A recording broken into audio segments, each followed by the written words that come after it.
I'm about to go on to it. I think I'm going to go straight to volume on so that we can see if anyone can hear us. I think we're there. I was obviously a little bit tight on timings today, so I appreciate your effort. You three, if you can see me, Brad, our system for adjusting the volume is if you're talking and I tap my headphones and go up or down, that it just speaks to where your volume's at. Okay, here we go. God spanners will be Vettel overload. Where your volume's at. Okay, so I can hear somebody's. Yeah, it's okay. I just haven't muted the. I can't. Why can't I find it? I don't know. I go to the website and hit the direct link to the live stream, and you'll always get there in one hop. Yeah, or you can look at the show title tweets. Usually has that link as well. Why does it not just come up on the channel though? Yes, well, there's figuring out the answer to that question, and there's getting there as rapidly as possible. Yeah, and I suggest there are different routes to. How do I get the live stream link on the website? Go to the website and go to live stream. Direct link. What? Okay, Chris, that's not the priority now, obviously. Okay, so. No, but you both said different things at the same time. Hey, you know how prepared I am for today? Go on then, tell me. Like, I even wrote some notes and shit. And you're staying at a Park Inn. Ooh, don't mind me, a cheeky Park Inn. Don't mind that at all. Next to a canal in northern Germany. Okay, let's say hello to the live stream. Hola, hola, amigos. Hey, essays. Welcome to the Mr. Extreme. There you go. That's my slightly racist Mexican accent. I'm your host, Ricky Dominguez. Come, essay. Sit and drink some tequila with me. How am I doing? I think you've gone over the slightly mark, if I'm being honest. No. What you on about? Yeah, I was there, bro. Was I not? I thought I was there. I like how every year you put in this effort. Wow, Mrs. Spanners puts in the effort, really. She's the one, and I'm sitting there, she's going, stop moving. I'm like, I'm trying to do show notes. And she's like, okay, do show notes later. No, we have zero time. I have to get there early so that I can lord it over Matt for being slightly behind at any point. And yet here I am, ready to go. Well, so you say. So you claim you're ready. Okay, yeah, fine. No, fine. I haven't done the normal amount of research before a show. That's for sure. There will be some guessing involved.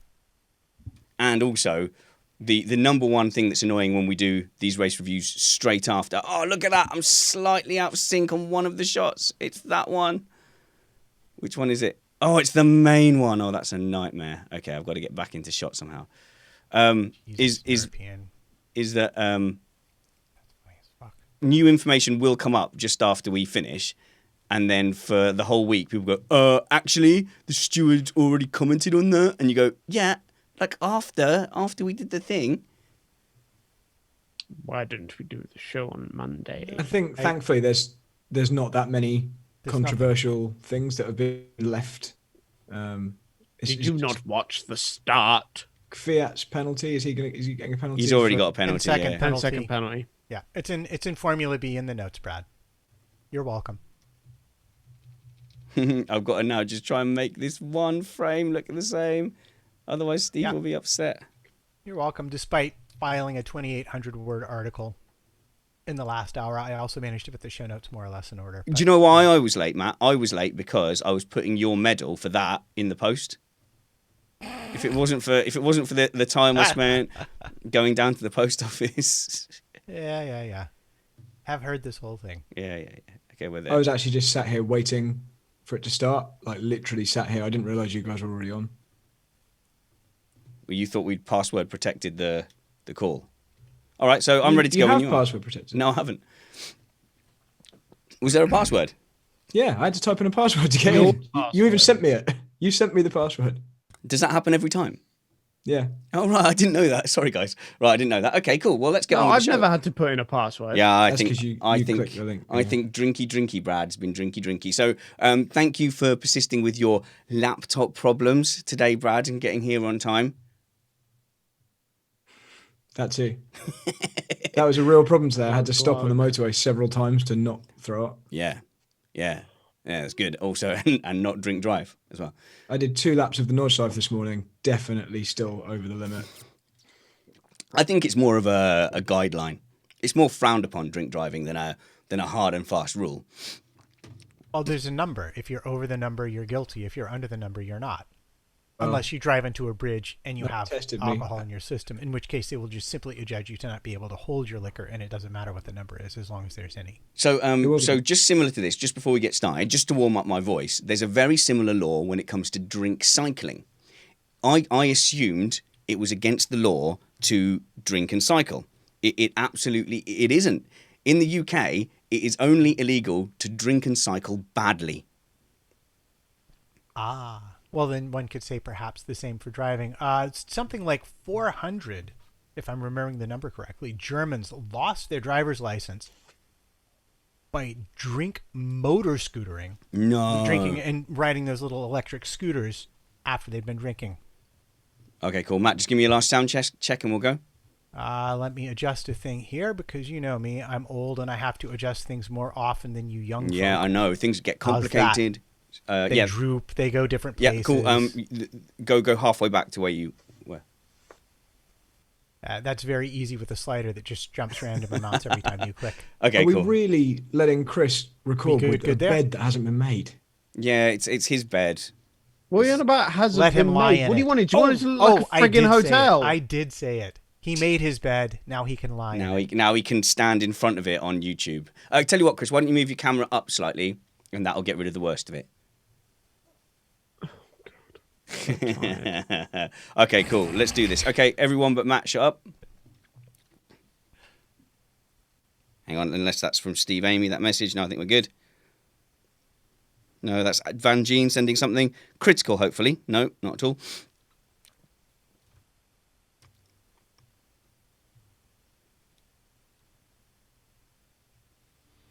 You are listening to Missed Apex Podcast. We live F1.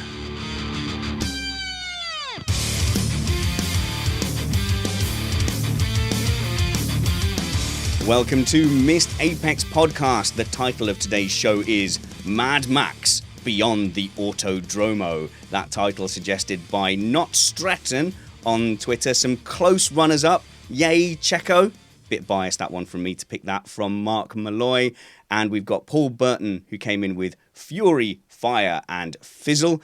And Christopher Fonseca, who nearly won with Keeping It Hard for over 50 laps. I'm your host, Richard Spanners Ready, and I'm joined by Matt Two Rumpets. Hola, Matthew. Hola, señor, ¿cómo está? I understood those That's all I words. know. Okay, good. Well, then we're on about the same level. Matt, I really enjoyed that race, even though the hards lasted forever. Wasn't it lovely just to have that mixed up strategy? And genuinely, 2/3 into the race, we did not know what was going to happen.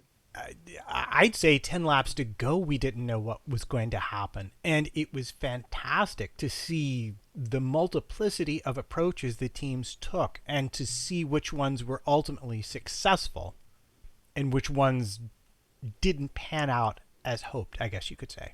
We've got loads to talk about here on our Mexican race review. We are an independent podcast produced here in the podcasting shed with the kind permission of our better halves. We aim to bring you a race review before your Monday morning commute. We might be wrong, but we're first.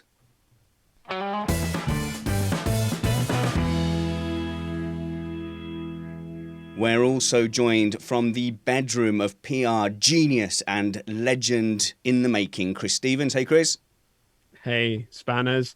This is my second race of the day, actually, having just spent the day at Silverstone with our mutual friend Pip Hammond. Oh, fantastic. Pip competing in the 750 Club. Is that the one he's in? 750 Motor Club, the Club Enduro Championship, came second today and just finished second in the championship. Well, let's see if I can best him. I'm going to be driving a stripped-out Peugeot 306 at Silverstone myself on Friday, so we'll see how I get on there. We're also joined by someone who I had, if I'm honest, the opportunity to invite to come with me to drive the Peugeot 306, but I didn't want him to ruin that particular day by showing me exactly how fast that car could have gone.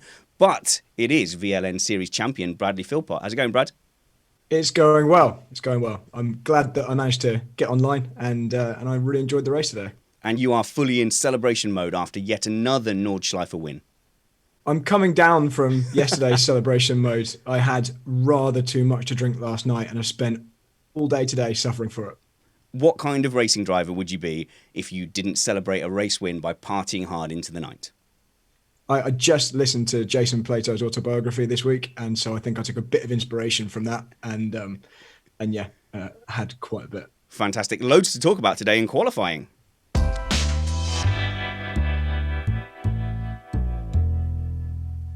Well, Matt, I think we're going to skip straight to the big stuff. The weather didn't quite emerge today, so it was dry, and Verstappen really stamped his mark pace-wise over that qualifying session. Yeah, FP3 was not really very helpful to the teams. And to the surprise of, not me at least, Verstappen came out and was fastest. It was not clear when we got to the first session if they were going to be able to maintain their pace. But it was clear by the time we got to the last session that they had managed to get the Red Bull set up and to get the Honda power unit really delivering on a track that, due to its altitude, clearly is not as power sensitive as some of the others that we have on the calendar. Well, when you look at the overlay between Leclerc and Verstappen, you'll see that the Red Bull was quicker in every single corner. Really? But the Ferrari was quicker on every single straight. And I think they were gaining something ridiculous, like on all the straights combined. They're looking at 9/10 of a second advantage, but they're losing a lot of that in those corners. But of course, there was one corner that Max went through slightly too quickly. Whoa. Hold your horses. We'll get to that. With Ferrari doing well on the straight bits and Red Bull doing well on the twisty bits, it meant that Mercedes were kind of out of the running. We'd almost written Mercedes off, so it kind of didn't matter so much to the pole time when Valtteri Bottas put it in the wall. But I'll go to Brad for that to find out what went wrong. It looked like he just had an oversteer moment. Yeah, so he did obviously have an oversteer moment, which is where it began to go wrong. But the reason he actually ended up in the wall, I was studying this just before the race today, and I'm absolutely certain the reason that the front of the car ended up getting stuffed in the wall is because as he corrected that initial oversteer, the rear of the car touched the wall, and that kind of flung him left. It looked at first glance just like a big overcorrection. It just looked like he'd turned hard left into the wall, but it was only really the touch of the left rear wheel on the wall, which actually then pulled the rest of the car in. So it wasn't quite as big a mistake as it initially looked. I just run down from the upstairs of a hotel having a posh meal to catch the very end of qualifying yesterday. And that's the first thing I saw was Bottas going in the wall. So you will have a unique perspective as far as this panel goes on what that was like for Bottas, because once his rear touched the wall, it pulled the front in and it snapped him in. It broke the front suspension on the left, and then he's a passenger at that point. And then obviously the barriers. Do you understand what was going on with the barriers? They were kind of sticking out. It was like an extra bit of tyre wall. What's that like for a driver when you know you're a complete passenger? I haven't had it happen to me too many times, fortunately. I've not really hit that many walls, but yeah, basically there's these plastic Tech Pro barriers that are built up in several layers, obviously starting with one layer initially, to then get wider and wider towards an area where there's more likely to be a heavy impact, which would tend to be a bit further around the corner. And he was just unfortunate to nose into the very beginning of the Tech Pro barriers, and they're all filled with water. So they are pretty heavy. Oh, yeah, right. they're all filled up with water, and so you see when Hulkenberg and on the last lap of the race ended up going backwards into one, you see all the water spill out of them as they get smashed. But yeah, it would have been a nasty, hard impact that. Yeah, to my understanding, the Tech Pro barriers aren't really meant to take impacts the way that Bottas hit that one. And I'm just curious, looking at that as a racing driver, I mean, looking at that as I guess you'd call me a civilian, for lack of a better word, I look at that Tech Pro barrier protruding that way at that point, and I think that doesn't seem like the best way to set it up.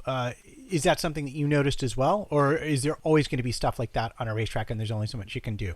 Yeah, so basically they aren't designed to be hit end on. They are designed to be hit in the middle, obviously, but without having a bespoke tapered piece, which it shouldn't be too difficult to build, really, should it? For something very specific like Formula One, where lots of money is spent on lots of very bespoke things.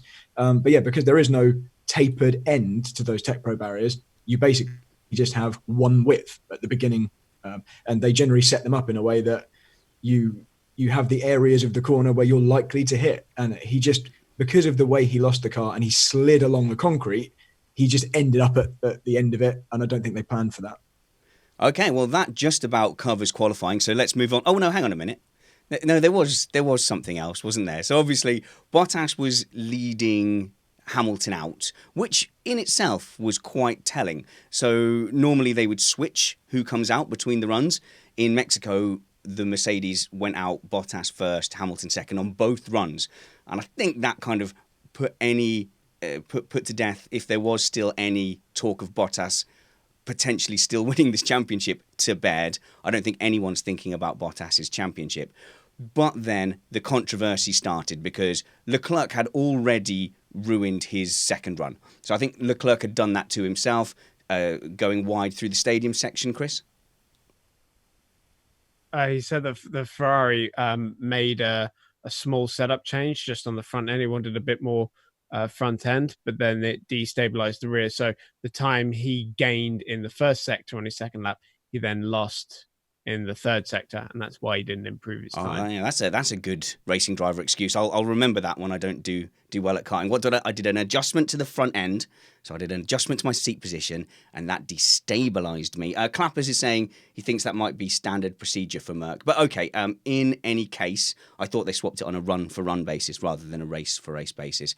But in any case, that ruined it, the qualifying for cars coming through. So I didn't see so much about Hamilton lifting because he didn't get as much attention and didn't get a penalty. However, Brad, it happened right in front of him. So obviously the yellow flags didn't have a chance to come out.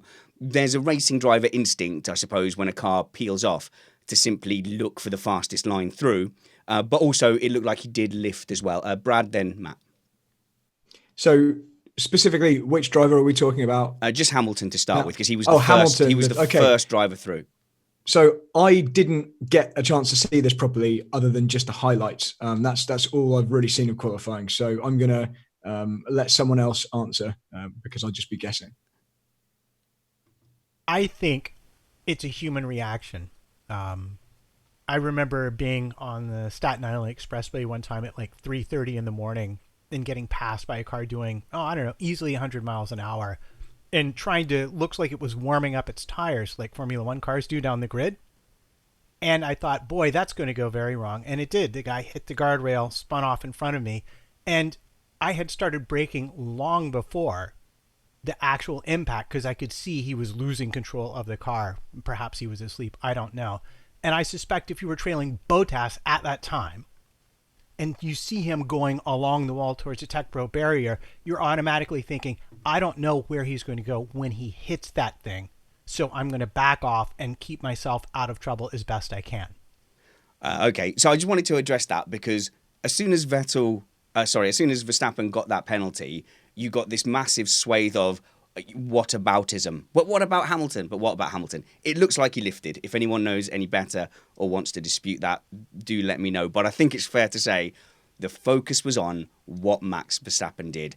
And from my point of view, it looked like that yellow flag came out in time. So the yellow flag was there. However, the F1 Twitter account, when showing the replay of Verstappen going through the incident, had to darken everything out except a small circle, which highlighted the yellow flag.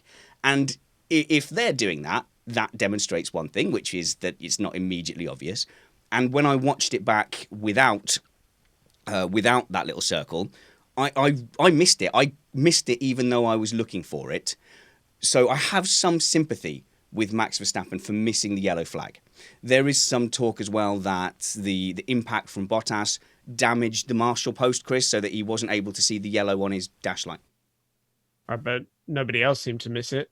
So Okay. I can't really have sympathy for Max in that regard. Okay, Matt? Yeah, no, the FIA said that he destroyed the sensor there at that Marshall post. So the boards did not display a yellow because they were, broken by the car. Okay, so I have some sympathy there. I will say that Red Bull immediately knew that he'd done something wrong because their first defense was there was no yellow. So they set their stall up for we know that he's gone through there at full pace. And I think, despite some Twitter dispute, I think he did go through there as normal. Silly thing is, he didn't need that lap. He didn't need to improve. He was already on provisional pole. Nobody else was going quicker.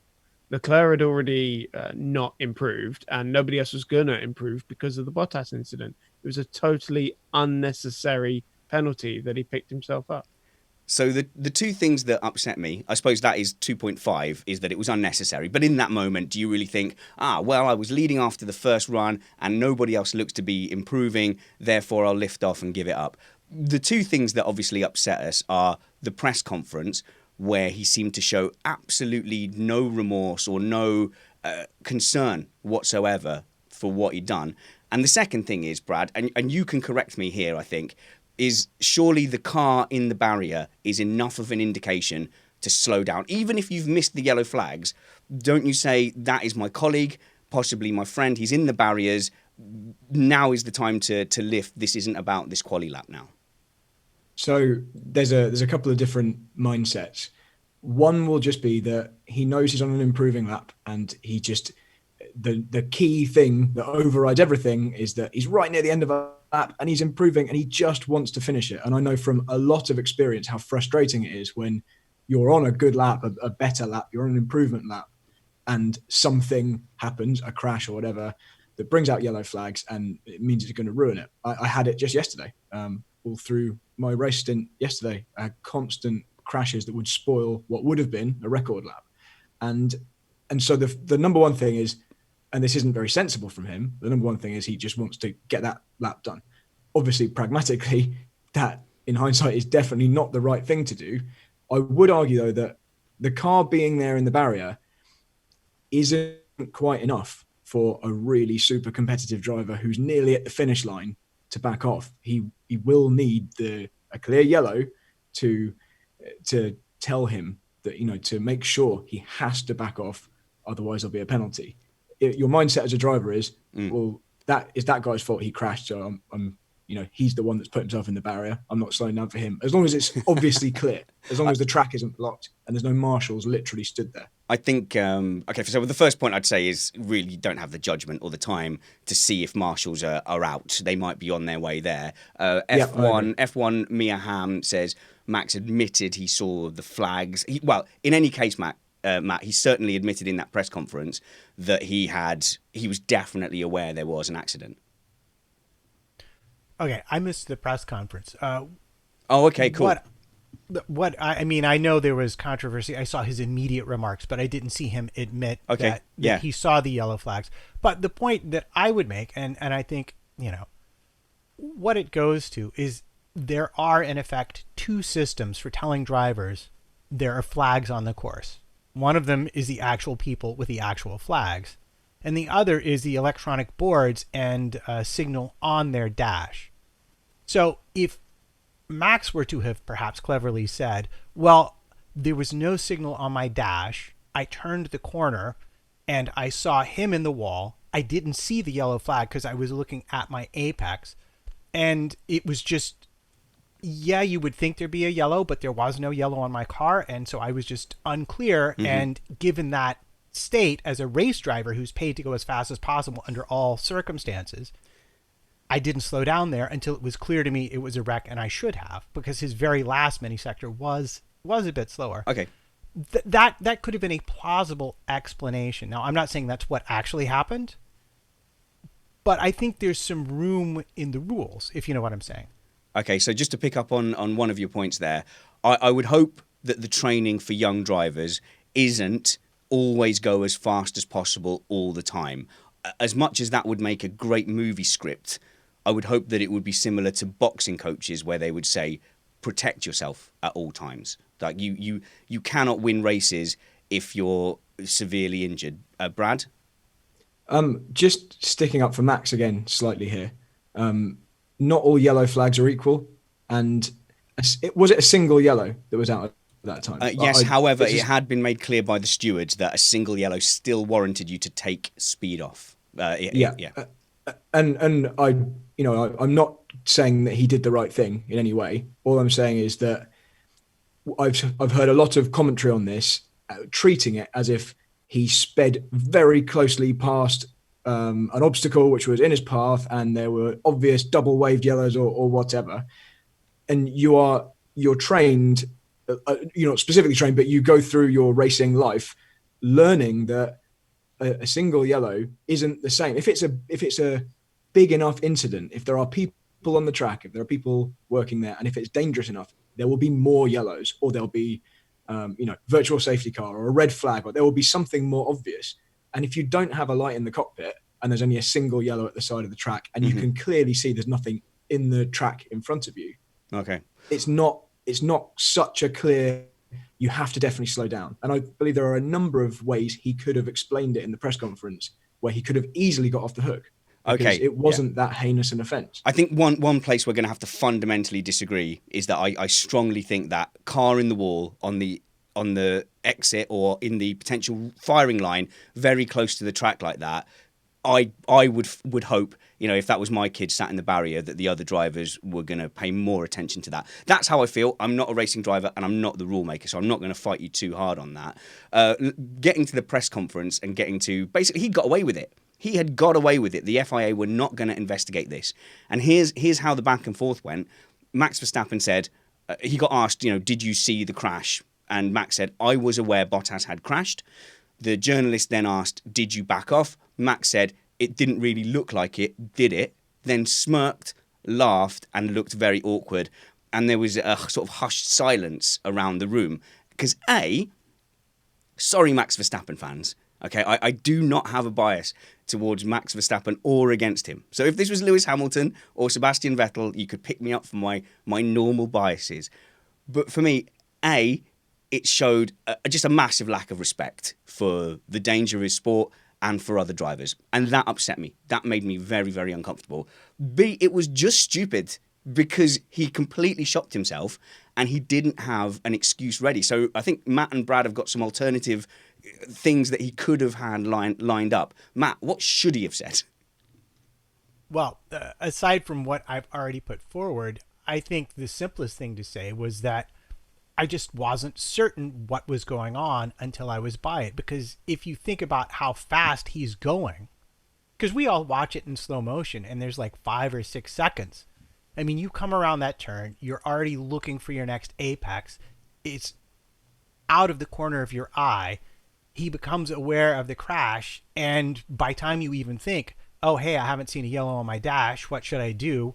You're already by him. So right off the bat, that's a very easy explanation, which is I'm human.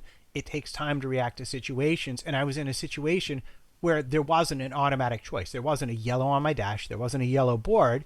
There was a yellow flag that I didn't even see. I think the thing which would have easily got him off the hook is just to say, I was in the middle. By the time I realised what was actually happening, I was in the middle of a corner where you don't lift. Lifting off could have been dangerous. It could have unsettled the car. I thought the best thing to do was do exactly what I know, which is stay on the throttle. And by the time I realised what had happened, I was on the straight. There was nothing in front of me and I cleared the zone. And I think if he just said that and said, normally I would have lifted off, but these were the extenuating circumstances, he would have just been given the pole and allowed it to stand. Okay, and you guys, I completely respect the racing driver position. I'm actually surprised how fair you guys have been on Max, and it would be interesting to hear from you guys listening. spannersready@gmail.com, or you can comment on the YouTube channel, or you can comment at www.missedapexpodcast.com. The post is there. Always lovely to hear your comments. But I genuinely think, before I let Brad have the last word, that he didn't care. It seems to me like he did not care there was a car crash there. He just wanted to get the best pole lap he could. He was going for pole position. He then realised he'd done something wrong, came up tactically with a poor excuse, and had just a stinking rotten attitude in the press conference. And frankly, for the attitude alone, like I've said before, like when there's a penalty, the response of the player, of the driver, should come into account as well. So you backchat the stewards, 10 more grid places. I think he was a very, very lucky boy, Brad, to get away with just a 3-place grid drop. My last word that I was going to say is I do agree with you, and I do think what he did was wrong, and I think his reaction was wrong, and I think the question in the press conference surprised him in a way it shouldn't have done. Someone from the team should have had a quiet word and said, "Max, just be prepared. Someone might ask you a question like this," because it really looked like he was taken by surprise. And the final thing I wanted to say is I've just come from several years of racing a championship where you have very specific meanings for different types of yellow flag, and for example, the single yellow doesn't mean slow down at all. Yesterday, I passed an ambulance at 145 miles an hour because it's only a single yellow. And it's only when you have enforced speed limits where double yellow, for example, means you have to go 120 kilometers per hour or lower, or you will be penalized, or code 60 when it's pink and you have to go 60, then you'll definitely get people slowing right down. So, yeah, if they wanted people to completely slow down, they could put out a. Do they do virtual safety car in qualifying? Is that actually a thing? No, it's not a thing. I don't think so. But let me just read 9.2, which I believe was the stewards from the stewards document. That's what Matt was going to point out. Good. Single wave. Drivers should reduce their speed and be prepared to change direction. It must be clear that a driver has reduced speed. And in order for this to be clear, a driver would be expected to have braked earlier and or discernibly reduced speed in the relevant marshalling sector. So you're right, Brad. There was a specific instruction for a single yellow flag, and it looks like he broke it. Hey, Max is a young guy, okay? He will have had a debrief. He'll have settled down and been told, just keep a calm, level head for the race, and everything's going to be okay.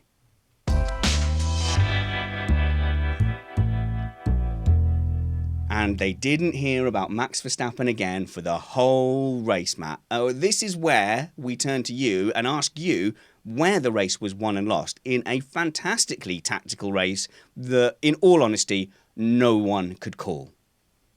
Yeah, no one could call it. And in fact, it was such a tangled mess that I think I've offshored a lot of the explanation to some of our later topics. But in essence, that yellow flag and the subsequent penalty was the start of where the race was absolutely lost for Max Verstappen. And that wove seamlessly with the first lap battle that Hamilton and Verstappen had after Vettel ever so carefully took him halfway onto the grass as he got a very good start and was trying to get round Vettel and suck up all that lovely tow that Charlie Leclerc was laying down for whichever car could get closest to his exhaust. Okay, I guess we'll go to those specific battles in whose fault is this. Let's focus on the strategy first, though, Matt. So it shook out with what, both Ferraris, was it at the front? And then Albon lined up in third place. A McLaren randomly ruining things in fourth place, followed by Hamilton, and then Bottas and Verstappen, something like that. That's where we were at. Yeah, I think Bottas was around 7th or 8th. Several cars had gotten in between them, and Verstappen was most unhappy after his rallycross incident and desperate to get round. And coming into, I think it was turn 12, he had a lovely move on Bottas, and as he turned in, he touched, or Bottas kept it in a bit long. We'll argue that later. Yeah. And bang, there goes his rear tire, race over. So that's one player out of the game. Yeah, and obviously the McLarens were always going to get swamped eventually, and they admitted they knew as much, but they did have this specific goal, the McLarens, of making a nuisance of themselves in the early phase of the race. And I think, much like the Arcadians in the film 300, they made a good show of themselves with an awful bloody mess of things. Yeah, so that was great, but we were left with 5 contenders, and we didn't know the way the race was going to go, but I think one of the things that really got inside the team's heads was the high tyre wear that we saw in practice sessions, and Pirelli coming out and saying, we think 2 stops is the way to go. So there was already this mindset that it was going to be 2 stops. Have you actually brought up the subject of tires? Because, oh my, I cannot believe this. I love Okay, tyres. It's my favourite. So let's talk about it real quick. Yeah, I was convinced, everyone was convinced it was a 2-stop, maybe even a 3-stop for some teams, like, for example, the midfielders starting on the softs. However, there was one key difference at the race, which is the track temperature was much, much hotter. Now, the problems the teams had been having with the tires were down to graining, and that often happens at cooler temperatures.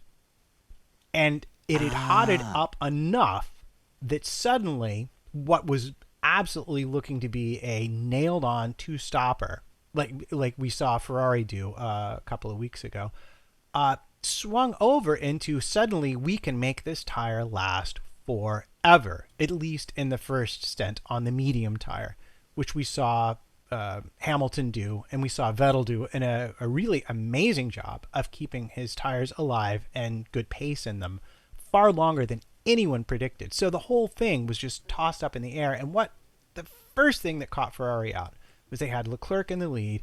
Albon, I believe, was in third. And round about lap 14, Albon comes in, which is sort of the opening of the pit window for the two-stop strategy. Now, Red Bull really do like this, getting the cat amongst the pigeons, go for that early undercut, perhaps look at more stops and perhaps look at faster stints. They don't mind doing that at all. But the fact that they pitted that early should that not have been an immediate clue to Ferrari? Oh, maybe Red Bull aren't in this, because it looks like the teams that are going to manage the tyres best is going to be the team that wins. They kind of played themselves covering off Red Bull immediately. Yeah, you did. You anticipate very well the question I had, which is, yes, they could have been covering Albon off, but equally they could have been trying to provoke Mercedes into following them into a strategy they knew Mercedes couldn't beat because of their ability to use the tires to go quickly on the straights. But as it turns out, in an interview after the race, Leclerc very much said that they were covering off Albon, but that also suggests that they thought Red Bull was their number one contender. And okay, it's easy to say in hindsight that they weren't a contender today, but in previous history, they have been a contender at Mexico. So you can understand that. But if we go, over to you there, Chris, at Chris on Racing on Twitter, in the end, essentially what Albon did was pit himself out of contention and into no man's land, and Leclerc just followed him.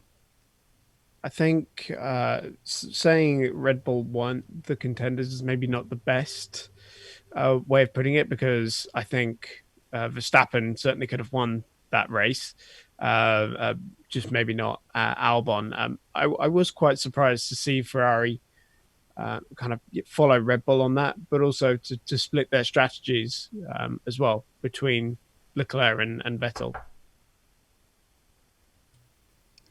That's all right, Matt. There's someone at your study door, and this is what happens. Life gets in the way. I'm going to put a note there. 32 minutes to edit. Life interrupted you, Matt. Thank you very much. Life has been dispensed with. That would actually be my dinner that is now not being eaten by me and will be savagely marauded by my daughter, no doubt. It was a surprise, unless you think they're trying to provoke him. They weren't trying to provoke him. And I'm with Chris on this very much. If it had been Verstappen making that move, they'd have been all over it. And perhaps rightly so. But Albon just simply lacks the experience with the tires to be any kind of a serious threat to Ferrari. And furthermore, now this is the thing that did surprise me. When Leclerc came in, and perhaps this was because they put Albon back on medium tires, they didn't put him on the hard tire. They put him on another set of mediums. And that was a disastrous choice by them.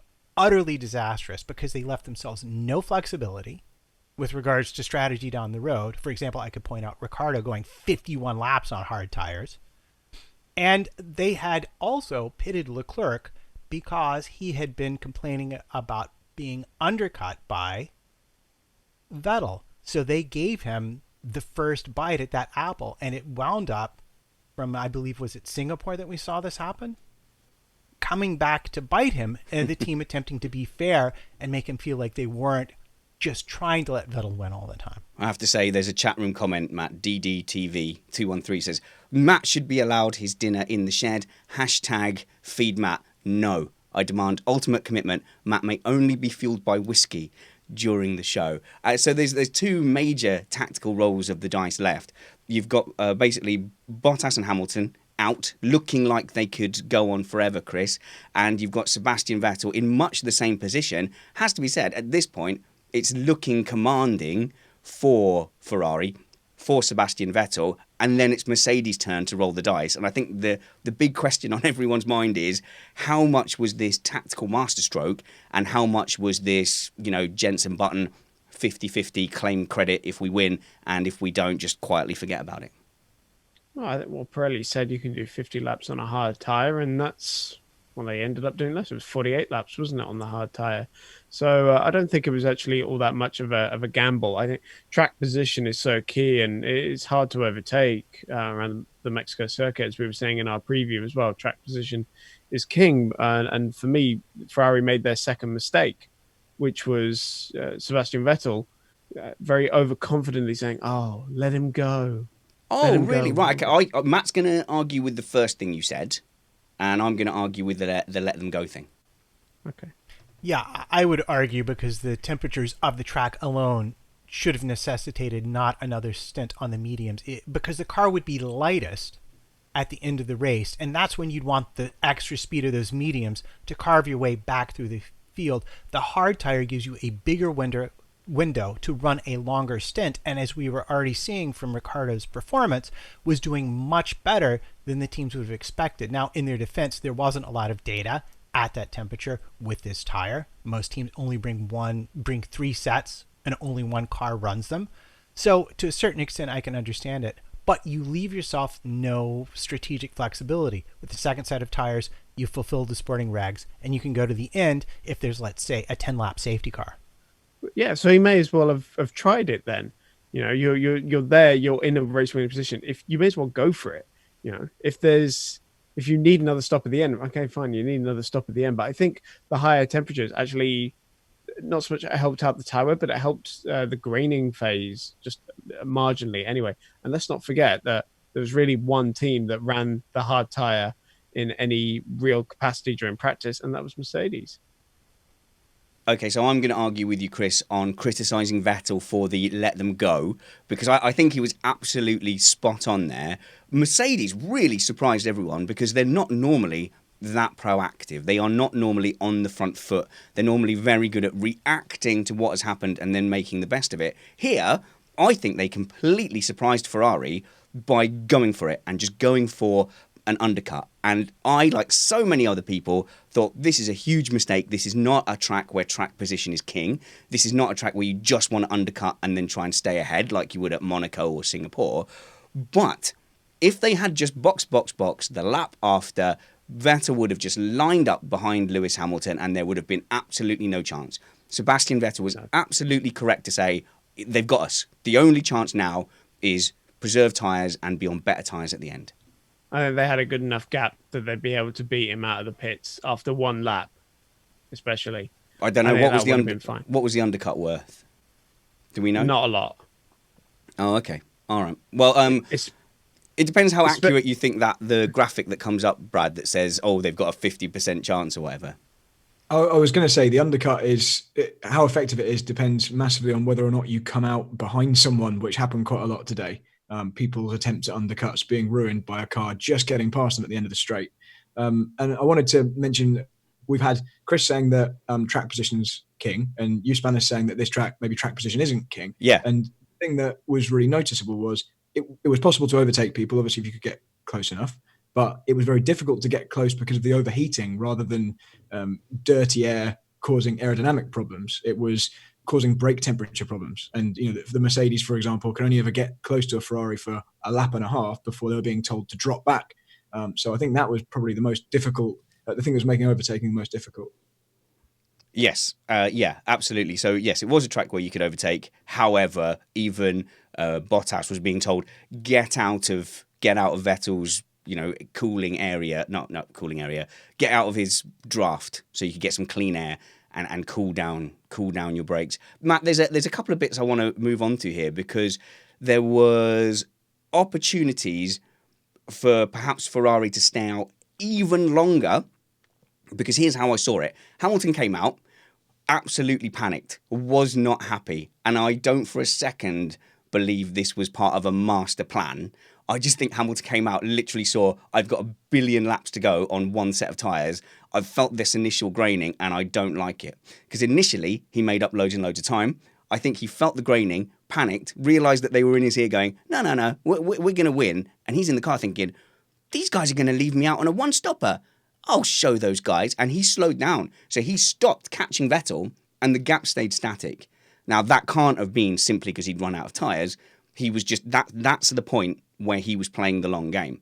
So Vettel, knowing that, he knows he's not really building a tyre wear advantage because Hamilton is just sitting there managing that gap.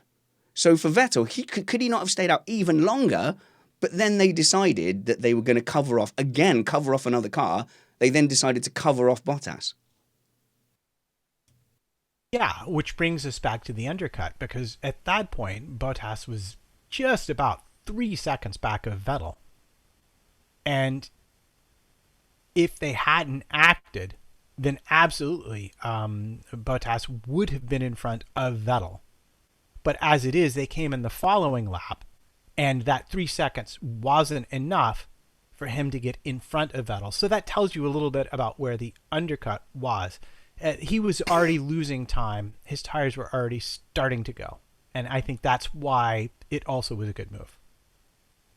I think the thing you have to bear in mind about Lewis's comments as well, and why I was a little bit, I felt they were slightly exaggerated, was that no car around Mexico kind of looked or probably felt good because there's so little downforce and you just see them skating about so much. And because there was no rubber laid down on the track, they're always graining. It's really hard to get tire temperatures. You got no aero grip, you got no mechanical grip, and they're just skating around all over the place, which was really refreshing to see. But I doubt you would have got many drivers saying, oh yeah, car feels great. So one thing I've noticed over the years is that drivers have a disproportionate criticism level towards tyres that are going off, that people who are objectively looking at the situation from the outside, from the pit wall, don't necessarily have. So when a driver starts to sense tyre performance dropping away, if you gave them the choice of, do you want to come in to change tyres to something that's going to feel more grippy and obviously lose track position and lose time, but you're going to be able to go out and fight and push hard again, or do you want to stay out and not lose that time and have to deal with these tyres which feel like they're losing grip? The driver will more often than not choose the former, even if objectively that's the slower way to do it. They have this disproportionate reaction because it's just not pleasant driving around knowing that it's probably not going to get better. Tyres quite rarely, unless it's just a graining phase, quite rarely improve through a stint. So Lewis has this a lot. I'm sure everyone's noticed it, and he'll complain straight away. Yeah.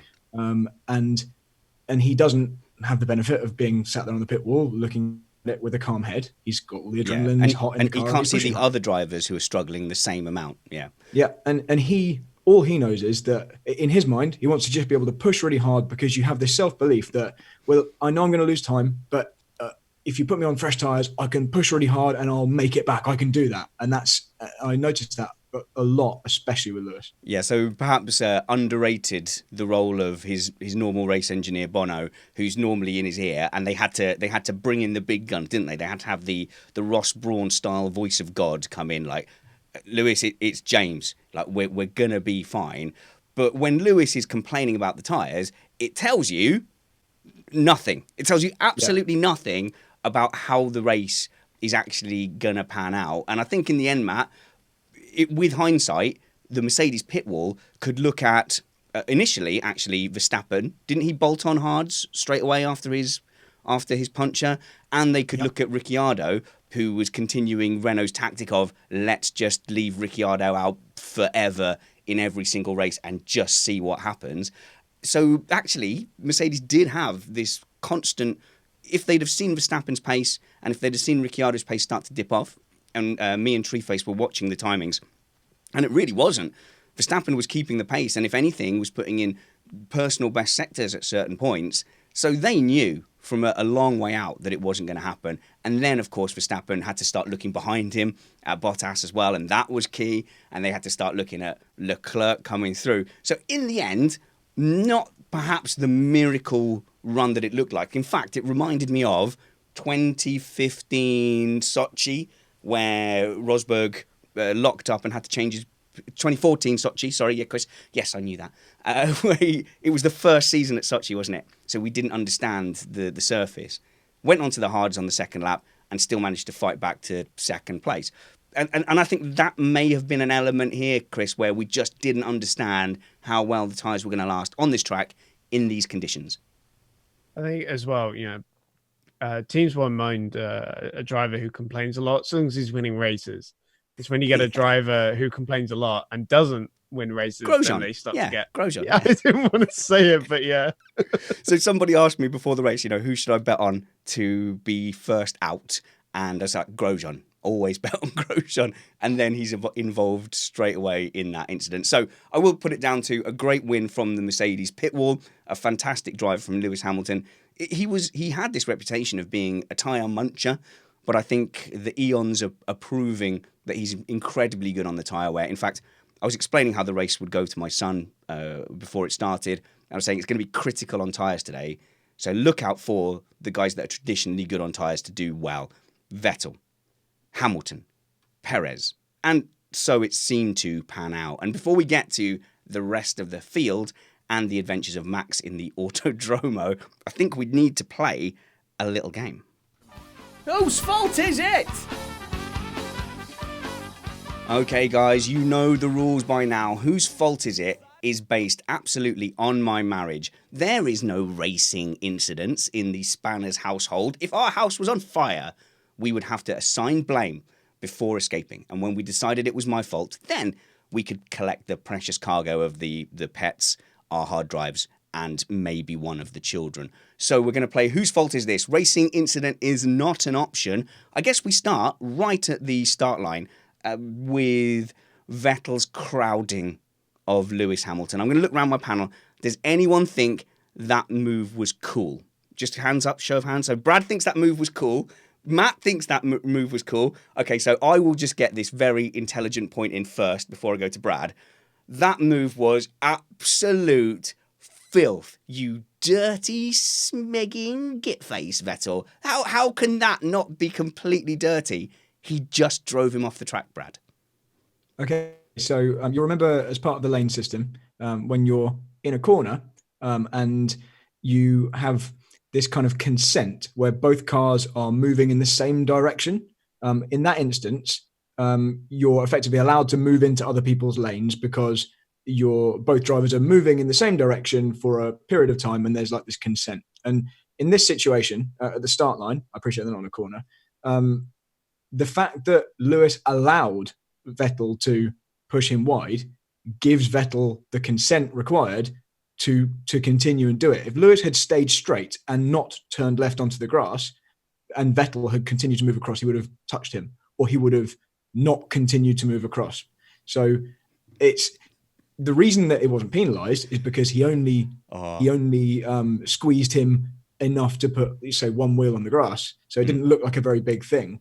But I actually, in my view, Vettel wasn't at fault for anything because Lewis let him push him across. Lewis didn't stand his ground and drive in a straight line. He moved to the left. Okay, but Chris, the rules as written would appear to say that under the crowding rule, you cannot just drive a driver off the track if any part of their car is alongside. Let's go to Chris first. Yeah, the thing about just allowing somebody to shove you off the track is that, well, I seem to remember Lewis being quite heavily criticised for some reason in the horrendous Spa 2012 start incident where Grosjean tried to move across him and Lewis stayed straight, and what resulted was utter carnage. So which one is right? Well, the thing is, we'll never know whether Vettel would have actually driven Lewis off the track because Lewis took the decision himself to drive himself off the track. If he'd stayed straight and Vettel had driven across and hit him, it's then straight away Sebastian's fault. But that situation wasn't allowed to play out. That's okay, well, let's go to Matt next. But I have to say, I fundamentally disagree that the crowding is only crowding if the driver allows himself to get hit. I think that someone can still do something bad, and you're basically saying, if I do something bad, but I convince you that I'm going to break the rules, and I convince you enough to avoid having a potentially really dangerous argument, somehow it's just like, ha, you scaredy cat, now I get away with it. Matt? Yeah, okay. So my view of this is somewhat similar to Brad's. in that it was very clear from the first about half a second or so that Vettel was headed directly for the back of Leclerc's car. Absolutely positively. He was drawing a line there. Hamilton saw that closing wedge. He had enough speed. He thought he could get alongside and keep Vettel from closing the door. He tried it. Vettel was far enough ahead, and he backed up. End of. I mean, is very, to me, that's standard 1 + 1 = 2 kind of racing maneuver. Had Vettel carried on and put him 3 wheels or 4 wheels off, you have a different situation. I would agree. But you'll notice Vettel took it about as far as one would expect and didn't push farther. Hamilton, realizing the situation, backed out. And that is racing. I'm sorry, No. is racing. No. I think where I would disagree with that, Brad, is that Hamilton had the choice to either move on to the grass, brake, or hit Vettel, and then but if he had hit Vettel then it becomes someone who has committed an offence. I can't. Something's not marrying up with me there. I think the rule is you're not allowed to drive in a manner that forces a driver off track, and that Vettel's actions forced Lewis Hamilton to either go off track or hit. I think that's heavily implied. Force a driver to go off track or hit the car that is forcing him to go off track. My point is really that I think Hamilton did the right thing in not staying firm. Oh, yeah, no, absolutely. In all likelihood, Vettel would have continued across and they probably would have touched. But in terms of penalising, unless you don't know what would have happened if Hamilton had stayed straight. So you don't know whether Seb would have stopped and given him that space.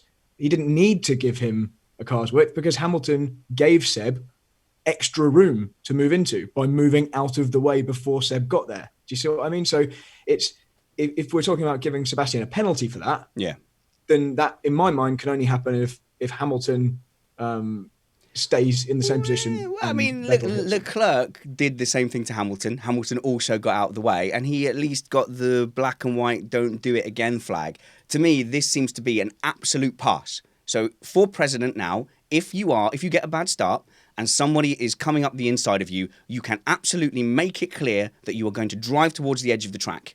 And if that driver yields and says, "Oh, you are shutting the door on me, you are crowding me off, I have to jump off the track or brake," that is now allowed. So as long as when Hamilton decides to zip across the track just to shut the door and forces someone off, as long as that's allowed next time, I guess we've got consistency.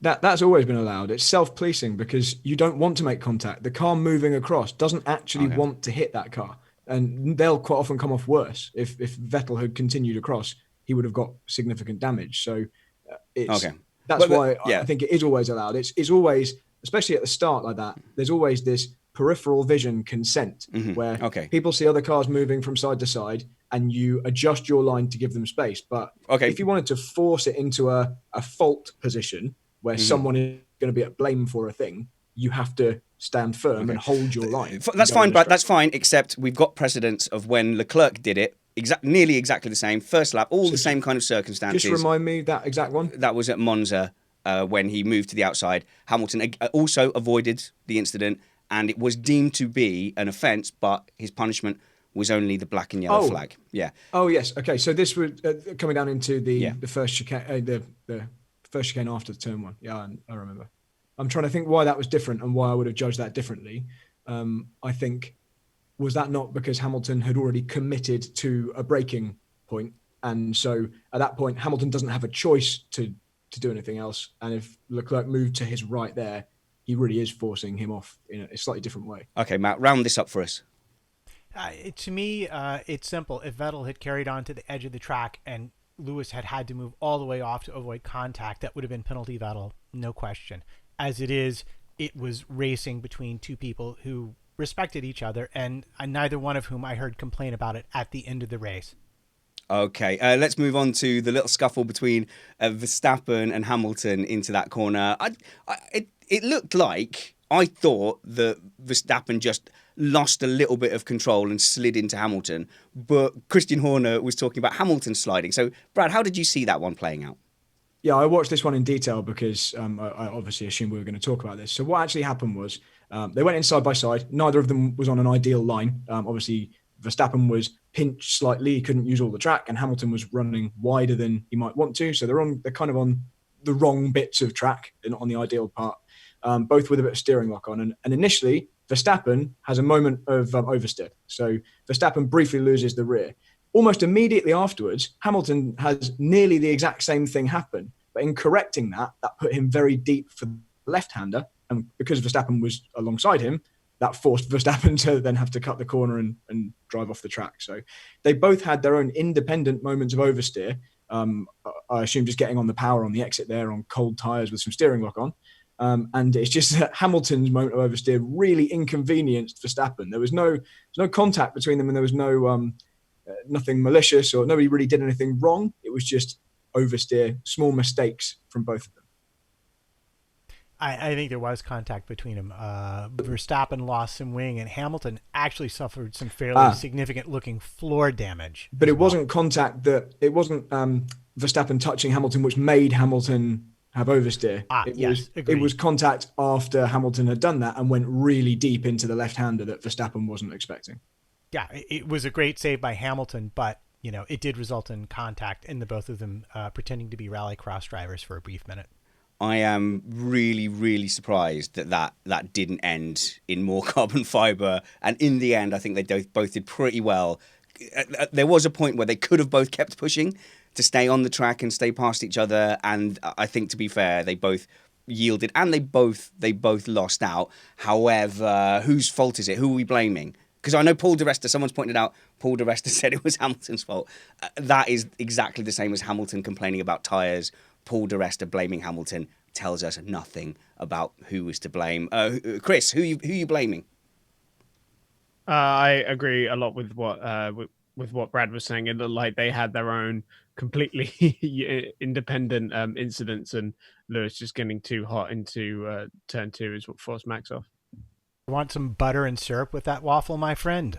Yeah, that sounded like when you forgot your homework and then you just repeated what the last guy said. All right, so let's be clear. The contact, absolutely, positively, Hamilton's fault. Really? However... The first one, after turn 1? However, I would blame Vettel, because he was responsible for Hamilton being there and Verstappen getting up there. But in the end, I'm going to blame Max, because if he hadn't had the original penalty, if he'd just done the sensible thing in qualifying, none of this would have happened. So I think clearly Max's fault. There you go. So I just want to say, Clappers has mentioned in the chat that the broken bodywork on Hamilton's car, that piece of floor at the kind of right rear, that was in exactly the kind of position where Verstappen was when they were alongside. So maybe there was a slight bit of contact initially that I didn't see. But I'd still say that I think Hamilton's big moment of oversteer was an on-throttle, power oversteer. I don't think that was caused by a little bit of contact, if there was some. But if I'm talking about whose fault the final outcome was, I'm going to pin that on Hamilton, because he was the one that effectively drove straight across the racing line and left Verstappen with nowhere to go. And I thought Max did a really good job of not clattering into the field as he rejoined.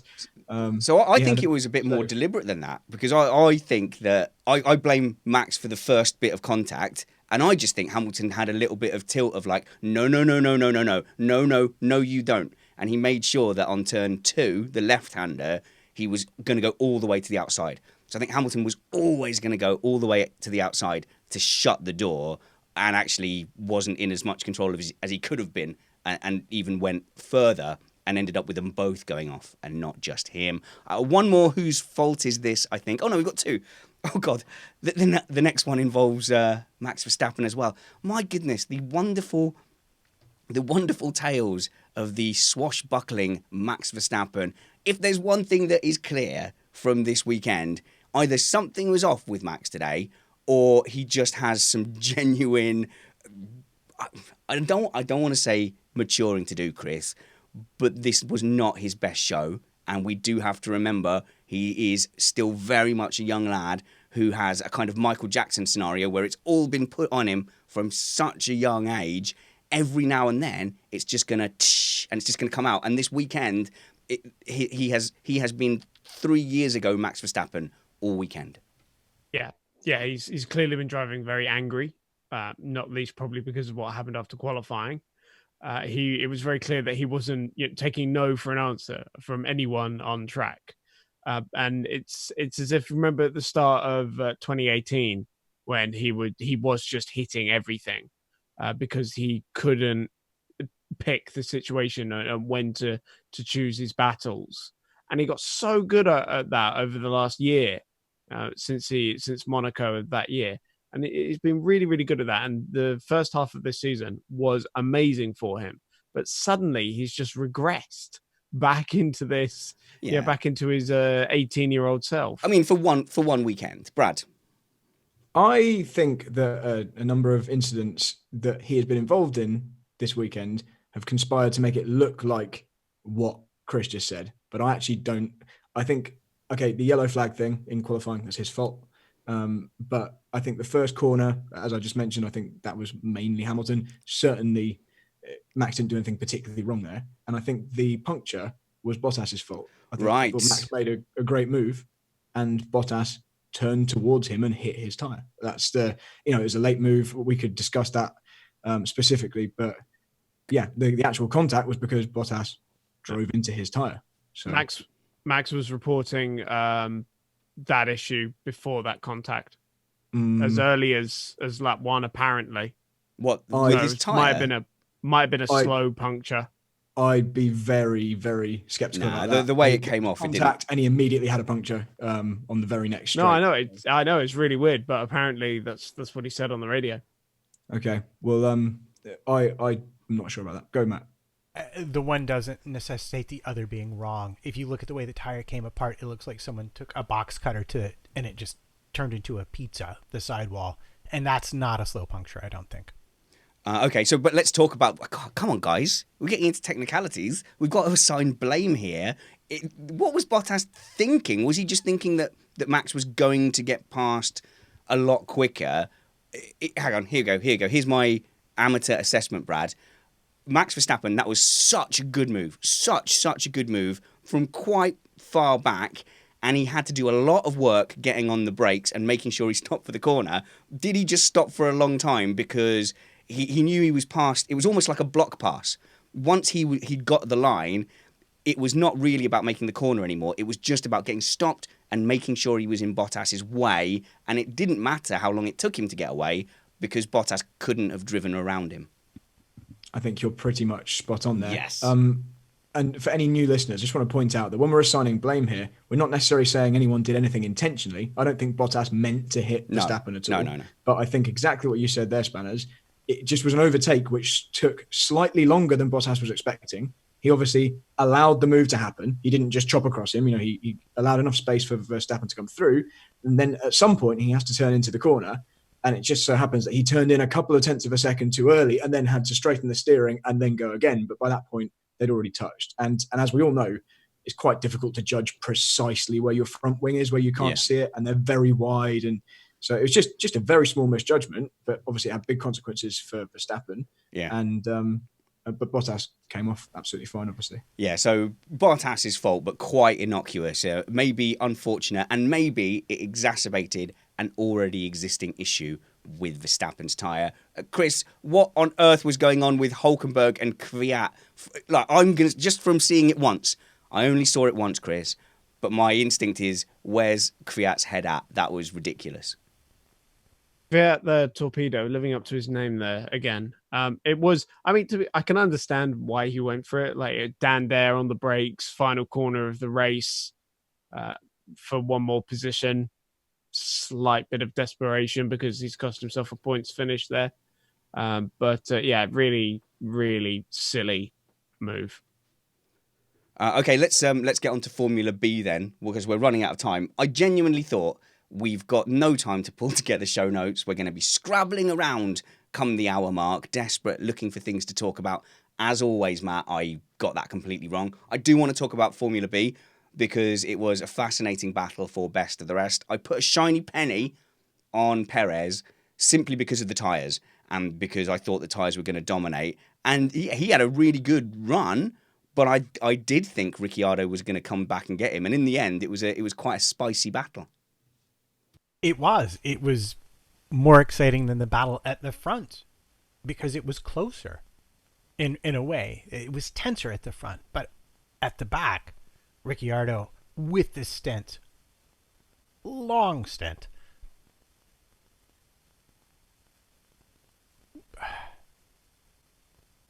And Perez executing flawlessly the strategy his team had set him. Coming together in the last laps, less than a second between him, and unlike the Red Bull, where he could regularly just outbrake someone by 50 meters or so, this time it was an all or nothing, only one shot, and Ricciardo locked up, straight on, smoke everywhere. He's still going off track, came out in front, yielded properly the position, and into the stadium went Perez to the cheers of the fans. I mean, you could not have scripted a better battle for the folks at Liberty. Hi, Mac. Yeah, just do me a favour. Sorry, pal. Any chance you could just whack your noise gate level up a touch? Just got a bit of background fuzz coming through there. Right, where should we move on to? Yeah, that absolutely fantastic battle with Ricciardo going for it down the inside into turn one and then sort of coming a cropper and rally crossing across.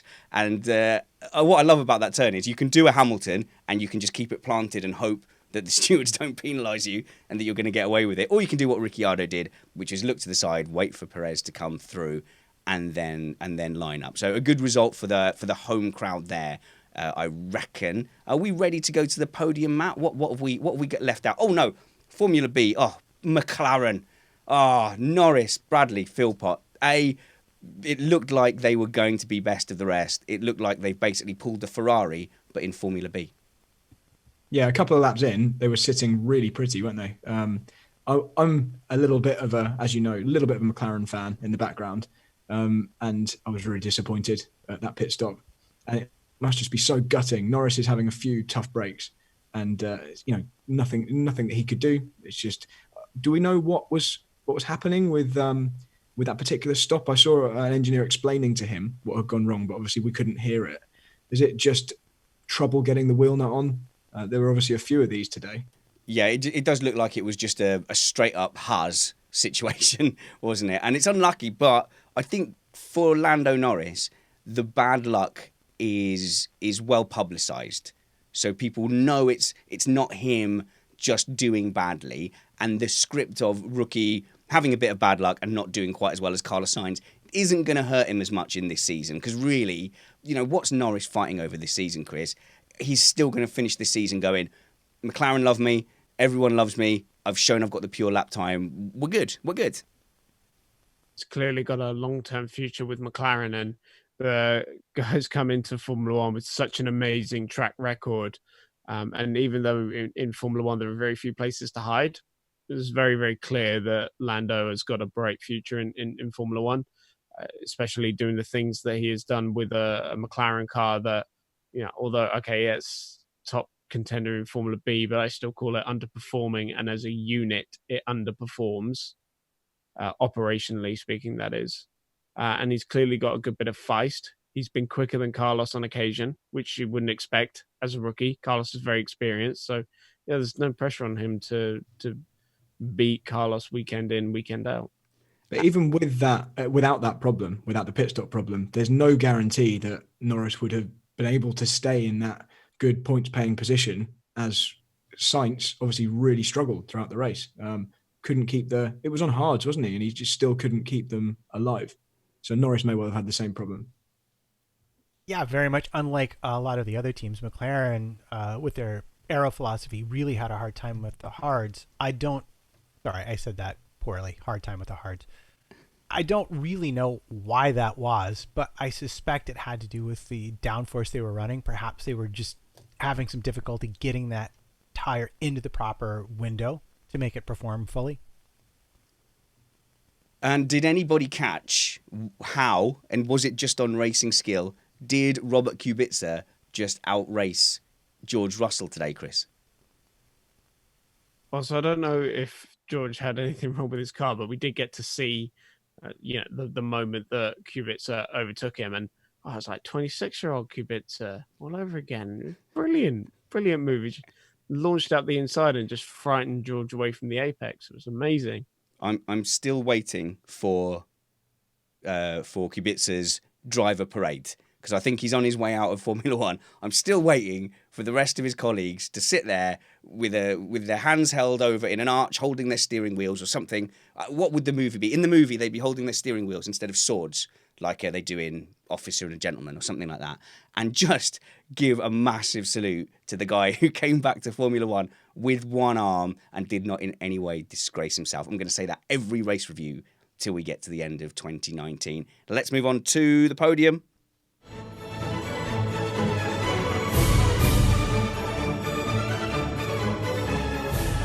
Steve Armstrong is informing us that Russell finished ahead of Kubica in the end. Well, that's ruined it. At least he was there. He was being all racy against a lad that everyone rates. So props to him. The Mexican podium, always fantastic. The idea of the car, when they said they were going to put the car on the podium, Chris, in my head, I thought it was just going to be like a crane, was just going to harness, was going to pick it up and was just going to plonk it on the podium. Thankfully, what they did was a lot cooler.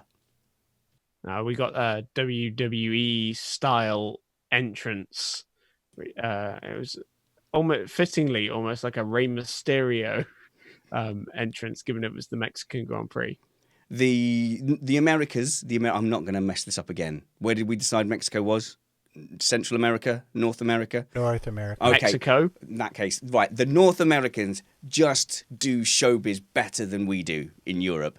And that was brilliant. I loved all that. I loved him because Hamilton had his arms in the air and the podium just had a better tone. So when he got his trophy, he was all really pumped up from being, raised up through the floor with his Formula One car. And it was much, much more exciting than some of the more dour podiums in Europe.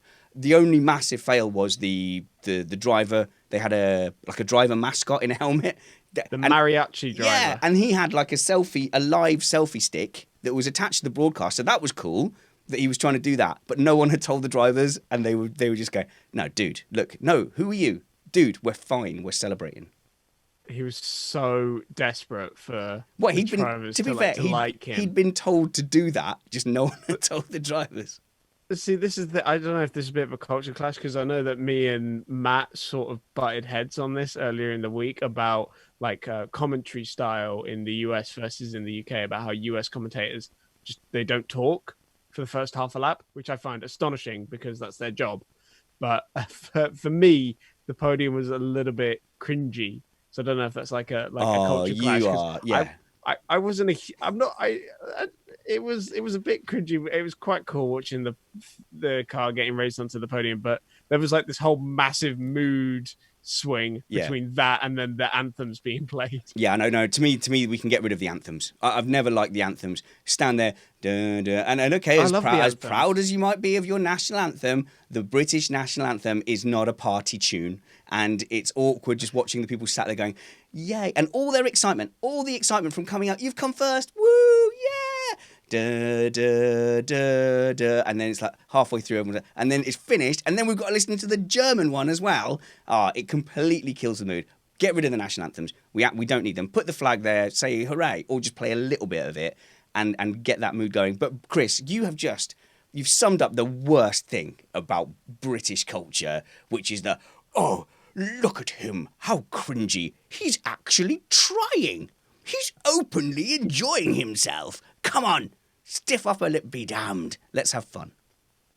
No, you know me. I can't be seen to be trying. I'm too cool for trying. Okay, too cool for school. I hope you are extra annoyed at the US Grand Prix, where they give it the whole, in the red car, it's Sebastian Vettel spinning his way to the start line. If they do that, do you remember what they did a couple of years ago? Yeah, it was with great. The whole announcement thing. It was amazing. I loved it. It was so bad. Before we give out our awards, let's do a little bit of housekeeping. We are a ad-supported podcast, but if you'd like an ad-free feed or you would just like to support us, you can go to patreon.com/missedapex. There is a first tier, which just gives you a feed where you can listen to it ad-free, and I think that's a fair exchange. Or you can support us at the higher tiers. Join us in our fun Slack group where we hang out during the race and have a good chat there all throughout the week, in fact. And also you'll get the Patron podcast. which is objectively worse content, but it is a little bit more personal and you get to know the guys maybe just a little bit better, but you have to tolerate no editing. And like on the last Patreon podcast, the last 20 minutes was just shocking broadcasting. We should not have published it. However, we were too highly fueled on whiskey to remember to edit that out. So it all went out. And what else have we got? Coming up, we have, I should say it again, patreon.com/MissedApex. Coming up this week, we've got a double header on Tuesday at 8:30 UK time. We're going to speak to Matthew Carter, who we've not spoken to for a while.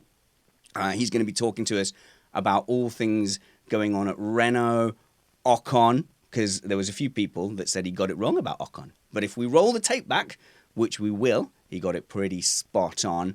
And then Joe Sayward, who is on North American time, is going to come and join me in the shed at, I think, about 11 p.m. So I'm going to do the Carter show, then I'm going to do another live stream with Joe at about 11 and treat myself to a lie-in on the Wednesday. And then we'll probably have a normal show. Is it Austin next weekend? Is it a double header? Yep, there it is. My instinct told me that.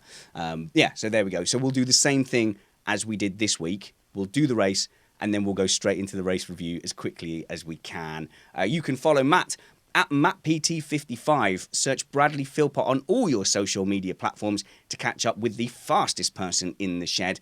And you can catch up with Chris Stevens at Chris on Racing on Twitter. Follow the show at Missed Apex F1. And follow me, because I'm the best one. Look, I'm the only one that bothered with the Day of the Dead face paint for the Mexican Grand Prix again. Brad, you joined me one year. Where's your makeup?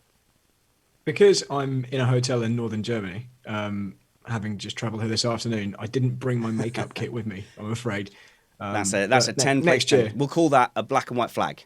But next year, okay. I want a black and white face. Follow me at Spanners Ready, and on Facebook, you can follow us as well. Search for our page and for our chat group too.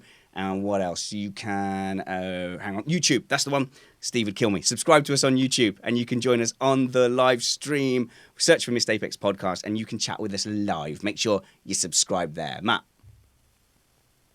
Sorry, I'm reading the chat room, and someone just came in with a comment that might be a winner. I'm just going to say. Okay. And thank you, N1 Julian, who's just joined the stream and says, have we reached the part where Spanners forgets comment of the week? Well, not now. You've ruined it, because I will definitely remember it. We have our good award, the Good Thing Award, which we've never come up with a good title for this. So, Chris, who wins the Good Thing Award, the Thing of the Weekend award for you? It's a really tough one. I have a lot of Missed Apex awards. I don't know if I have anything that anyone did brilliantly. I guess just maybe Lewis. No. Perez. It's a cop out, but Perez. Best of the rest. Yeah, well, you're appealing to my biases there, and anyone who says Chris is phoning it in, right? Just I will fight you. I will absolutely fight you. He's not. He's doing very well. No. I need to disagree with you, Ricardo. You're disagreeing with me, agreeing with you. Okay, brilliant, fantastic contribution. Matt, who wins your Thing of the Weekend? Well, I'm assuming you're taking Perez, and Ricardo, being one of my shouts, is out. But you know who I'm going to give it to? I'm going to give it to the McLaren pit crew, because I do believe they all ran a sub 10-second 100 meters to get Norris back into the pit lane and properly attach his tire. No. I get that, but you can't get credit for just fixing your mistake. That's like when Albon, didn't he get driver of the day because he spun out and then fought his way back through the grid? No, this is it. We give driver of the day to people who qualify badly and then overtake a few back markers. I will point out only one person made that mistake, but the entire crew recovered the situation. Okay, that's a nice twist. Bradley Philpott, who gets your Thing of the Weekend? So it doesn't have to be a who, does it? It can be just a thing. It can be an emotion if you want. It can be an ethereal concept. So my Thing of the Weekend was the Formula One tune played in a Mexican style pre-race. That was quite cool. Fantastic. Yeah, no, I agree with that. I'm going to give my Thing of the Weekend. I could give it to Perez. That would be too easy. Perez on his day, he's brilliant. And I find it hard for people who don't rate that Perez on top form is a fantastic driver and who's up there with the best of them. I would love to see him just get another little sniff of glory and of opportunity again. But today, I think he's shown that. Fair enough, the consistency might not be there. But I'm going to give it to the Mercedes pit crew because that Bottas car looked quite damaged. And I think there was some doubt as to whether they could manage it without a penalty. And they did. And they got him 6th on the grid. And Bottas played a vital part in the Mercedes victory today. So had they not managed that, they wouldn't have outgunned Vettel in quite the way they did. It can't be all positivity, can it? It can't be. We've got to have a bad thing award too. Oh no, you missed the apex. Who missed the apex for you? Chris Stevens. The mariachi driver, hands down. It was He was just doing so his job. it was disgusting to watch. But that is disqualified because you are just generally a killjoy and you're just going to give missed apex awards to anyone trying to have fun or doing anything different. Okay, fine. Your face paint. I look beautiful. I look amazing. In fact, what you're really doing is you're slating Mrs. Spanners, who adorned me with this very festive Day of the Dead face. I'm not saying it's not good. I'm just saying. Mm-hmm. But No. that's because you're young and hip. That's what he's doing, Matt, isn't it? He's going, God, look at him. He tried. All I got to say is put down that shovel now, young man. Hey, I am so in the Halloween spirit. I've spent my day yesterday making box troll costumes. I'm all in. This is a dad face. Matt, missed Apex Award. Yeah, I've been thinking about this. It's really tough, but I'm going to go with Haas. I mean, they knew they were going to be bad, but maybe just Grosjean, because didn't the Williams finish in front of him? I mean, just like, ouch. Yeah, ouch. What is Ouch. What is Grosjean doing at the moment? Like, he just seems like he seems like a nice bloke, but he only draws attention to himself when he's either being beaten by the Williams or crashing in the pit lane at Silverstone. Bradley Philpott, driver pro, Nürburgring VLN champion, and winner of several missed Apex karting event trophies, which you're now banned from forever. It doesn't matter how much weight we put on you, you're still going to ruin everything and win. Bradley Philpott, who gets your missed Apex award? So I think it's James Vowles, the more important of the two people that came on the radio for Lewis today. When after the race, he got his words mixed up and he said something like, I think he was trying to say good job, and he said something like, well job. Yeah, like, no. he was trying to say well done and good job at the same time. I don't think that was James Vowles. I think that was his race engineer for the day. I think it was Mark. I don't know his name. But okay, they both said something. So one of them mucked up. You so would have to think he's like the understudy. So that guy's job is to kind of be like, it's not the strategist, is it? He's like the liaison and the guy who's trying to make him race as well as possible. So he's not there going, oh, you need to pit because your tyres are going to fail. This is the guy that's going to say, you need to be braking more at this place. You need to be, you're taking too much of that out of the tyre here. That, I think that's the Bono role, isn't it? And they become kind of quite symbiotic. Performance engineer. Yeah, so they become quite symbiotic. So this lad who was on there today, he might be just as good as Bono, but he hasn't got the experience of being on the radio and doing that in-race communication. But yeah, no, you're right. Yeah, that stood out like a sore thumb for me as well. I actually thought he did a really good job of putting up with Lewis. Lewis quite often says, guys, give me feedback. I need you to tell me what's going on. And when this guy was trying to be quite informative, even like one lap to go, Lewis was like, leave me alone. Yeah, no, but I sort of agreed with that because everyone's holding their breath. And then in quite a cheery tone, he goes, okay, Lewis, that's 1 lap to go. Good luck, fella. I'll see you at the end. And quite predictably, it came back like, what are you doing? Like, just shut up for a bit. So I found that quite amusing anyway. But it's never hard. It's never easy to step into someone's shoes. So I think the whole Mercedes pit wall won the race as much as Lewis Hamilton did today. I can't believe no one's given the Missed Apex Award to Max Verstappen. Seriously? No one? The guy who, ignored yellow flags, dropped the ball and shopped himself. He completely played himself in the press conference, got himself hauled in for a penalty, where by all accounts I'm gleaning that he then admitted that he saw the yellow flag, not just knew that Bottas was crashing. got himself a 3-place grid penalty, which is getting away with it, then crashed into another driver in turns 2 and 3, which the panel is split between whose fault that was, but he's at least partly responsible. Then managed to put himself in a position to get hit by Bottas. Again, we've blamed Bottas, but would a driver with a different headset have been in that situation today? And then manages to get himself tangled up with the Haas's as well. I think am I being too harsh?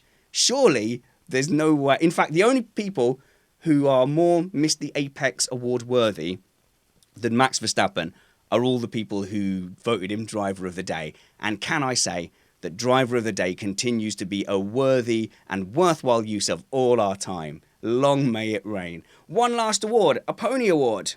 Daddy, I want a pony. And I want it now. I mean Hamilton, for sure, isn't it? It wasn't just the fact that he said, I think we made a mistake.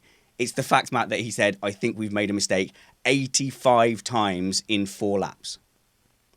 Yeah, to the point where you begin to wonder, is this just like a subtle psychological ploy that Mercedes now runs on Ferrari just for giggles? I don't think it is. I would love to think that they're in the strategy room going, okay, Lewis, you know the plan. After the first stop, you have to complain about your tyres. You will complain about the tyres for 4 laps, and then we will really have them. It's not that. It's what Brad said. He's got a disproportionate view of his tyres. The second they go off, he thinks, the tyres are bad. They're not how they were out of the box. I want new tyres so that I can go. And he hasn't got the bigger picture. But the fact that doesn't seem to have landed after all these years. Is there something in the junior series, is there, Brad, where the tyres are just more durable because you can't afford to be changing tyres every 5 minutes, so you grow up with harder tyres? There are definitely other series where the performance of the tyre is more consistent. Most series aren't like Formula One, where you've got this deliberately quickly wearing tyre for the show. Most series, the tyre will perform a lot more consistently throughout a stint. So although the performance will drop off, it's nothing like the level in Formula One. So yes, to answer your question. But Formula 2 and Formula 3 at the moment, what is the new Formula 3 that restarted or started this year to replace GP3? They do run like the high deg Pirelli. Yeah, they didn't when Hamilton was coming through the ranks though. No, of course. It was a lot more like the traditional, really grippy tyres, which also have really decent life.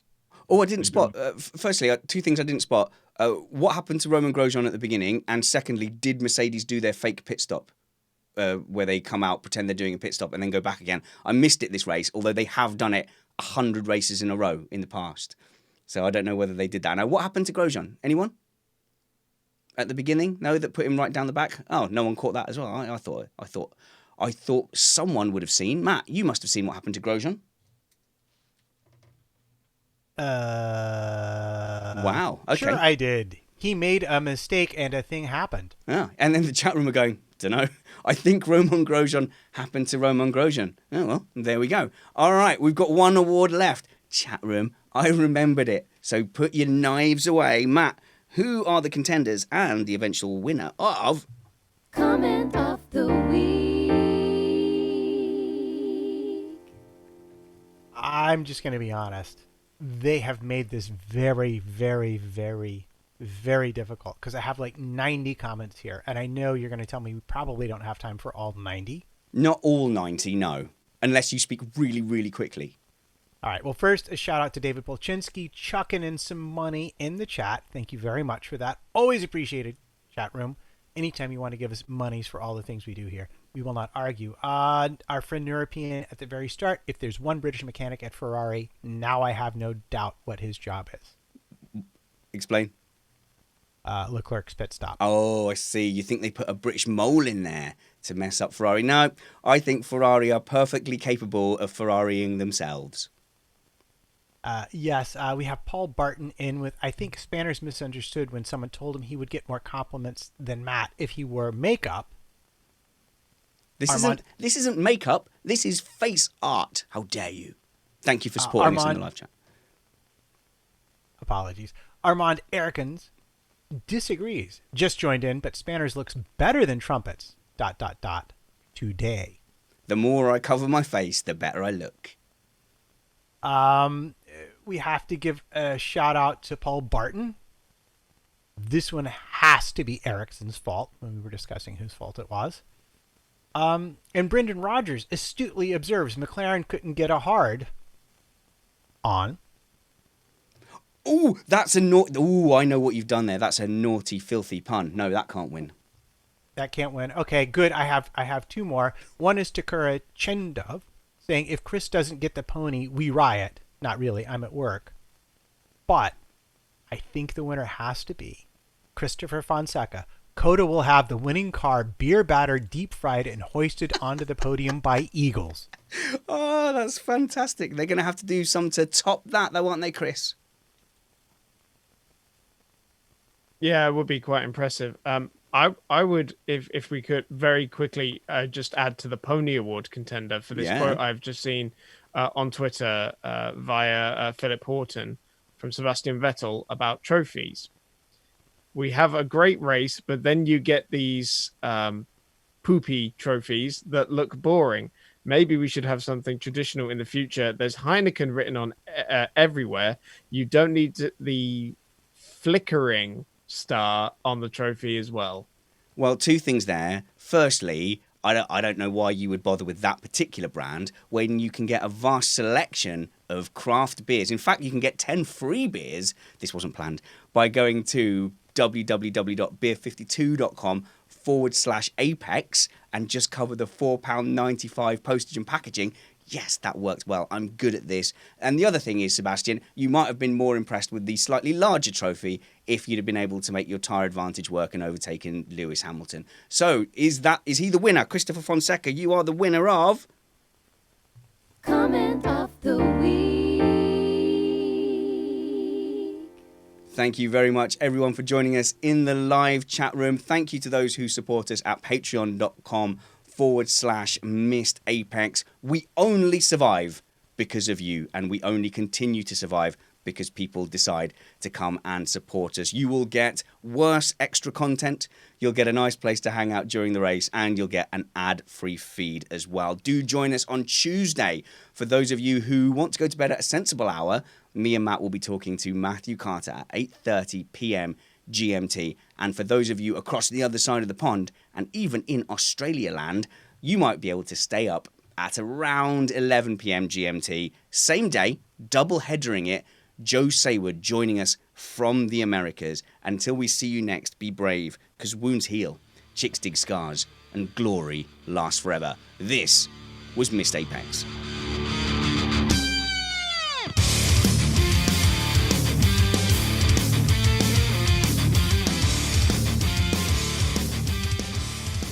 Well done, everyone. I know it's hard when we have to stay up late, and the later we go, I mean, we are fully into Matt's whiskey zone at this point in the night. Brad, have you had hair of the dog to recover from your partying? No, because I've been driving from the Nürburgring up here to Papenburg. So I got 2 hours sleep last night. Woke up in a horrible mess this morning. Went straight out, did 2 laps of the Nordschleife to give some guests a ride, and then drove up here. And so no, I haven't. And it's 1 a.m. nearly here. Who's the movie star in The Simpsons? What's his name? McBain, and they say, how do you sleep at night? And this is kind of how I imagine you, Brad. On a bed stuffed with money, surrounded by many beautiful women. And I reckon that is your lifestyle at the Nordschleife. And Brad, are you aware that you've had purple hair for the entire stream? Yeah, everyone keeps saying that. Yeah. I'm really sorry. It's the combination of the lighting in this room and my not very good webcam. Yeah, it looks wicked though. I think that is the future for you, is to go full Jules Villeneuve, isn't it? This is your Villeneuve moment. Are you all right today, Chris? Bit sleepy today? I'm fucking tired. That's okay though. I mean, next time, do you want me to call you on your mobile instead of calling you on Zoom so that you can literally phone it in? Can I just... I'm going to stop it. I'm going to stop it there. I'm so tired to come up with a... I know. I'm going to edit out some of the bits where we gave you a bit of grief. Because normally, if you react or even if you're upset, then it's fine. But because you were so tired, it was like we were just kicking a puppy and it just made us look evil. I'm like, I oh, didn't even clock what? that you were. Did you? I don't remember. No, oh my God, that Chris, So you are tired. maximum Chris right now. Okay, we're gonna go and we're gonna let everyone go to bed. Thank you for joining us in the live stream. Oh, I've got a splash screen, so there's no awkward shuffling required. But thank you very much for joining us. Always wear faceplate paint on the Day of the Dead. Stay low. Move fast and don't let the missus find out your crimes. Right, here we go. Oh, there we go. So that's the splash screen. There's a little checkered flag, and just in case you didn't realise, there's a look flashing. It's over now, and then we can make a helmet go. That's it, and then I just stop talking, and it's done.